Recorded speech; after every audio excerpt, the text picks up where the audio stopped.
ყველაფერი დაიწყო ძალიან ჩვეულებრივად. აი ასე. ან სულაც ასე. თუმცა ამას არ აქვს მნიშვნელობა. თავარია ის, რომ სიყვარულით.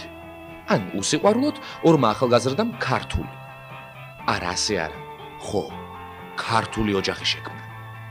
ახლად დაქორწინებულმა წყვილმა ძალიან მალე გაითავისა ოჯახური ცხოვრების რითმი და ცოლქმრული ფუნქციებიც ტრადიციულად გაინაწილა. ანუ ოჯახის მამას სამსახურში მუშაობა და ფინანსური მხარის მოგვარება, ხოლო ქალს ტრადიციული ქალური მოვალეობები დაეკისრა. ერთი სიტყვით, ახლად შექმნილი ოჯახიც ისევე როგორც ყველა ჩვეულებრივად ცხოვრობდა. და როგორც ჩვეულებრივ ხდება ხოლმე, მალე ახალგაზრდა ქალმა აი ასეთი ფორმა მიიღო. 3 ჯერ. მაშინ კარგი, 4 ჯერ. ხო. ახლად დაქორწინებულ წყვილს 2 გოგო და 2 ბიჭი შეეძინა. მზრუნველი მამა მათ არაფერს აკლებდა. ეს ისე, სხვათა შორის. და ალბათ იმიტომ, რომ ოჯახს უფრო ბევრი სჭირდებოდა, ან სულაც იმიტომ, რომ ცოლი ძალიან ხშირად იყო ასეთ მდგომარეობაში და ოჯახებული მამაკაცი ძალიან ბევრ დროს ატარებდა სამსახურში. ძალიან მიმზიდველ სამსახურში, სადაც თავდაუზოგავად შრომობდა და შრომობდა, მუშაობდა და მუშაობდა. და ბუნებრივია, ამიტომ სახლში გვიან და დაღლილი ბრუნდებოდა. მართალია, ამას მისი მეუღლე ძალიან განიცდიდა, ცოტას ეჭვიანობდა კიდეც, მაგრამ საკუთარ ეჭვებს არაფრით არ იჯერებდა. მას ხომ ნამდვილად კარგი, არა, ძალიან კარგი ქმარი ჰყავდა. არ იჯერებდა არც ნაცნობ მეგობრების საუბრებს ქმრის ორგულობაზე. და საერთოდ იგი საკმაოდ შეგნებული იყო იმისთვის, რომ ასეთი ამბები არ დაენახა და არც მოესმინა. ეს ისე, სხვათა შორის. ასევე სხვათა შორის ცოლმა ისიც შეამჩნია, რომ მისი მეუღლის ტანსაცმელს დროდადრო ქალის სუნამო სურნელი ასდიოდა. ხო, თუმცა ამას რა მნიშვნელობა აქვს? გემოვნებაზე ხომ არ დაობენ. ისევ სხვათა შორის. ხანდახან მეუღლის სახეზე ტუჩსაცხის კვალსაც აგნებდა, მაგრამ მერე ახსენდებოდა, რომ ეს მისი ამბორის შედეგი იყო. რასიზამ, წლებთან ერთად გულმავიწყებიც ხვდებით. და ასეთ შემთხვევაში არა, გამოუსწორებელი მდგომარეობა არ არსებობს. მოკლედ ბედნიერი ოჯახი ბედნიერად ცხოვრობდა, მუშაობდა და თავისუფალ დროს ისვენებდა ხოლმე, სხვათა შორის ფეშენებელურ კურორტებზეც, სადაც ოჯახის მამა ხშირად გზავნიდა ცოლ-შვილს. ხო, ერთ-ერთი ასეთი დასვენების დროს დაოჯახებულ ქალს დედამ დაურეკა და სასწრაფოდ სთხოვა ჩამოსვლა. ასე რომ ჩვენი გმირი დანიშნულ დროზე ადრე ჩამოვიდა კურორტიდან. და აი აქ იწყება ყველაზე საინტერესო. სამაგალითო მეუღლე მისსავე სამაგალითო საწოლში მარტო არ იყო.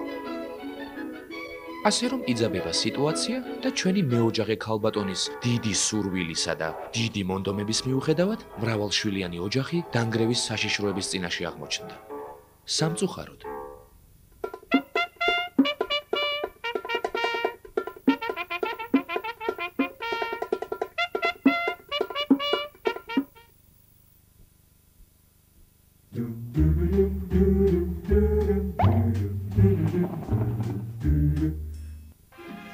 იცი რაშია დაიგო საქმე, ახლა მამაკაცი რო იყო უფრო ისე აი უბრალოდ გამოისეირნებ რუსთაველზე მეუღლესთან ერთად, მაგრამ ისე მიმზიდველად დადიან ის ნამდვილად უბრალოდ რო არ გაიხედო არ არსებობს. აი რო გავხედო, მე ვიცი იმანაც უნდა შემოვხედოს და აქედან იწყება უკვე ყველაფერი რა. აი ახლა მეუღლე შევიყვან დავსვამ სასადილოში, მე გამოვალ და აქედან იწყება ღალატი მეტი არაფერი. ძალიან ბევრისთვის ეს არის აი დავუშვათ აი როგორც სუფრაზე ღვინის დალევა, ბევრი მამაკაცისთვის შეიძლება ასევე იყოს ეს აბსოლუტურად ჩვეულებრივი მომენტი. პირველი გამომწვევი ფაქტორი, ასე ვთქვათ, სქესობრივი შეუთავსებლობა ხდება ცოლ-ქმარ შორის და მე აქედან იწყება ღალატი. მთავარი მაინც ეს არის. ღალატს ეხლა რო აი მიატოვო ცოლი და გაიქცე და სხვასთან, ნუ ცოტა არა ქართული, არა კაცურია რა, მე ასე მიმაჩნია. ეხლა თუ სადღაც გაივლი, მაშინ ნუ გააგებინებ, ნუ ანახებ ახლა მაინც და მაინც ესე. აბა რა, მთელი სოფელ ქვეყანა რომ ამაზე ლაპარაკ. ტყულია. ყველანი მე დამცინოდნენ. მე რა შუაში წაგაქედე. მე გითხარი თუ? თუმცა არიან მამაკაცები, რომლებიც დავუშვათ ღალატის მომენტში არც ფიქრობენ, რომ დავუშვათ შეიძლება ცოლი მიატოვა. ჩვეულებრივად ღალატია და ამ დროს ცოლიც თავის ადგილზეა. ნუ თუ ერთხელ უღალატე, იცი რა, ეს გააჩნია მომენტზეც არის. აი ცხოვრებაში ისეთ რამე შეიძლება შეგემთხეს, გაიგე რომ აი კაცი ხო იცი, ცუდუნე ქალი ისეთი ფენომენია შეიძლება შეგაცდინოს, გაიგე. აი ნამ მაგალითად დათრება აი და წავდით იგულად ქალებში, ხო? ეს უკვე ფიზიკურ. მეორე დღე შეიძლება არც ახსოვდეს, ვინ იყო. კაცს უფრო არ უთვლიან ღალატად. აბა რა ითვლება და ვის შეცვლება ბოლოს და ბოლოს ხალადი ხალადად. იცხავს თუ არ გიცხავს შენი მორალური საზოგადოება ამორალურ ქმედებებს. დღევანდელ ცხოვრებაში ქართულ მამაკაცებს ხომ უმეტეს ბევრი ისეთი პრობლემა გვაქვს, რომ ალბათ ჩვენ უფრო გვეპატიება ვიდრე ქალებს რა. თავარია კაცმა საყვარელი არ გაიჩინოს, მაგრამ მე მგონი მაინც ღალატი დასაშვებია. რა ვიცი, ჩემზე ვერ წარმომიდგენია და ალბათ როგორც ხალხი იძახი და რაღაცა მაინც დასაშვებია. კაცისგან. დიდი მადლობა ბატონო. დიდი მადლობელი ვარ. მე ვფიქრობ, რომ ხალხს მაინც არ აკופლება. ნუ ეხლა ჩვენი ტრადიციებიდან, ჩვენი აღზრდიდან, ქართული სულიდან გამომდინარე ვამბობ მე და ეხლა მაგრამ სად არის ქართული ტრადიციები? ქართული სული, რომელმაც ჩვენი შვილები უნდა აღსარდოს და რომელმაც დაანგრევის პირას არ უნდა მიიყვანოს ჩვენი სათუთი ოჯახი. აი, ქალმა თუ უღალატა, მაშინ მე მგონი ეგ არ არის საპატიო, ნაღდათ არ არის საპატიო, მაგ შემთხვევაში შეიძლება დაინგრეს, იმიტომ ქმარი ნაღდათ არ მოიწმეს მაგას და აი, ქმარმა, ხო, მაინც მე მგონი უნდა ეპატიოს ასე თუ ისე და მაგ შემთხვევაში ნაღდათ არ უნდა დაინგრეს ოჯახი. ნუ ხა ერთხელ რო გიღალატებს ავშოთ მეუღლე და ამის გულის ოჯახი დაანგრიო და ბავშვს მამა დაუკარგო, მე ვთვლი რომ ეს არ არის ნორმალური გადაწყვეტილება. საქართველოში სტატისტიკა რომ არსებობდეს, არ იარსებებდა ხალხის ქუჩაში გამოკითხვის აუცილებლობა. და საერთოდ, რა საჭიროა საქართველოში სტატისტიკა, როდესაც ისედაც ყველაფერი ნათელია. ფიქრი მტკვრის პირას.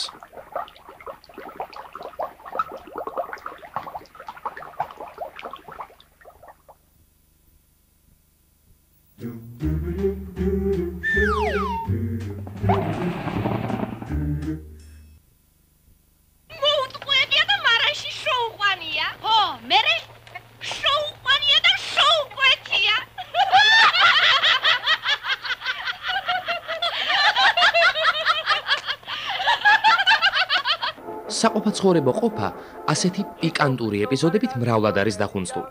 ისე მრავლად, რომ ღალატი, სიყვარული და გარეგარე სიარული ჩვენ საზოგადოებაში ძალიან ჩვეულებრივ მოვლენად აღიქმება. გაკოცა. არა. მუჯგნა. კარგი ერთი. არა, ჯუქი და რა გაწუწუს. არაფრის მქმნელ პირებში ძირითადად გულადი და აქტიური ქმედებების მოყვარული კაცობრიობის ძლიერი ნახევარი. მამაკაცები იგულისხმებიან. იზამს მერე. იზამს, აბარ იზამს. ხო და შვებიან კიდეც, მით უმეტეს, როდესაც მიზეზებიც აქვთ. აი შეიძლება ცივი იყოს ეს ქალი, გაიგე? თუ გინდა იქ ლოგინში და თუ გინდა ოჯახში. ახლა მოხვალ ოჯახში რომ მოხვალ და ცოლი დაკვდება გაბრაზებული, რაღაცა საჭმელს არ გაჭირს, არ გაგირეცხავს, არ მოგივლის. ბიჭო, გახელდი თუ რა გამართება? კარამაჭამე ვახშამი. ღალატი მაშინაა კარგი, როცა არავის არაფერის წინს. მიბძანდი შენ კახბასთან და ის გაჭმევს. კაცო, ბრიხს ცოლქმრის ჩხუბი სიმართლე ეგონაო. ბუშისადა. ძინავს რამდენი ხანი. ხო და როცა ბოშსაც ძინავს და ხალხსაც, ხმაური სატეხვა საჭირო არ არის. ღალატ გადატანილ ოჯახებში ერთადერთი სერიოზული პრობლემა მაშინ დგება, როდესაც მუქარა მოღალატე ქმარს არ ისმის და უკან მოუხედავად მიდის სახლიდან. დაბრუნდი შეკაცო. იცოდე ინანე.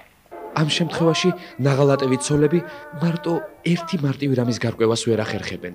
რითი მჯობია ის გაოხრებული პასიკია, რითი? მჯობნის მჯობნი ბევრია. მყარი ოჯახის კი ძალიან მყარი ოჯახი. საყოფაცხოვრებო დასკვნებიდან.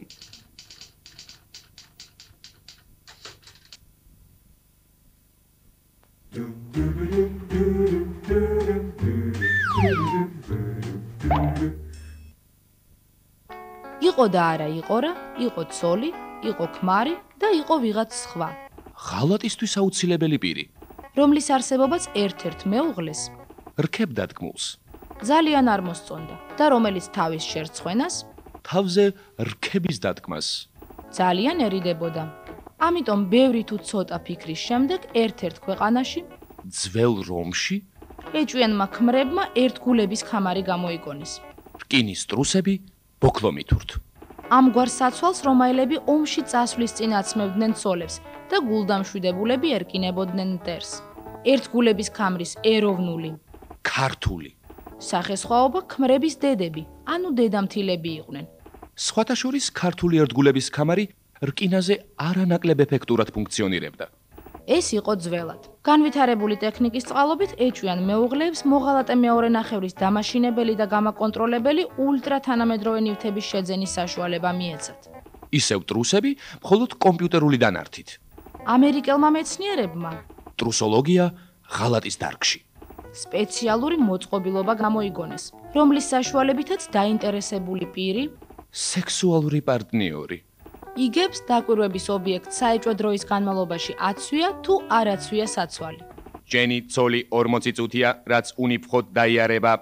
ძნელი გასარკვევია, რა გამოგონება დაუპირისპირეს ეჭვიანი ქმრების გონება მახვილობას ღალატის მოყვარულმა ცოლებმა, მაგრამ ფაქტია, რომ ჯერჯერობით ამგვარი მეთოდით არც ერთი მოღალატე არ აღმოუჩენიათ. ძალიან ტრიკოტაჟული სიუჟეტის დასასრული.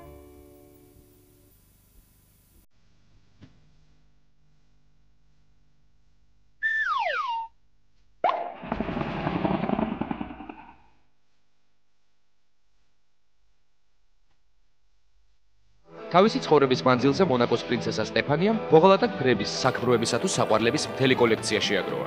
დაღლილმა სტეფანიამ ბოლოს საკუთარ ბოდიგარდთან იპოვა სიმშვიდე და მას 2 შვილიც გაუჩინა. თუმცა ძალიან მალე ტრადიცია გაგრძელდა. პაპარაცებმა დანიელ ძუკრეს საკმაოდ პიკანტურ სიტუაციაში გამოჭერა შესძლეს. თავმოყარეობა შელახულმა სტეფანიამ ქმარი ისევ იქ გაისტუმრა, საიდანაც მოიყვანა. ჩამოართვა ყველანაირი ქონება. თვითონ კი გადაწყვიტა ღალატისგან თავის დაღწევა საკმაოდ ორიგინალური მეთოდით. ერიდება ყოველგვარ სერიოზულ ურთიერთობებს მამაკაცებთან. მორიგი შვილიც ისე გააჩინა, რომ არავინ იცის ვისგან. ღალატის გაცილებით ნაკლებად ტრაგიკულ ისტორიას შეეწირა ჯულია რობერტსის ოჯახური ცხოვრება. ის და კიფერ საზერლენდი ქორწინებამდე 2 დღით ადრე ბედნიერ წყვილად ითვლებოდა, მაგრამ მოულოდნელად ყველაზე ძვირადღირებულმა ვარსკვლავმა ქორწილი ჩაშალა. საქმე იმაში გახლდათ, რომ ჯულიას საქმრომ ბერბიჭულ ცხოვრებასთან განშორების აღსანიშნავად მსუბუქი ყოფაქცევის ქალებში გართობა გადაწყვიტა. სამაგიეროდ მძიმე ხასიათის ჯულია რობერტსმა ეს საქციელი უწყინა რანცობაში არ ჩაუთვალა საზერლენდს და სამუდამოდ გაწყვიტა მასთან კავშირი. აი ასეთი უნებები აქვთ ცნობილ პიროვნებებს.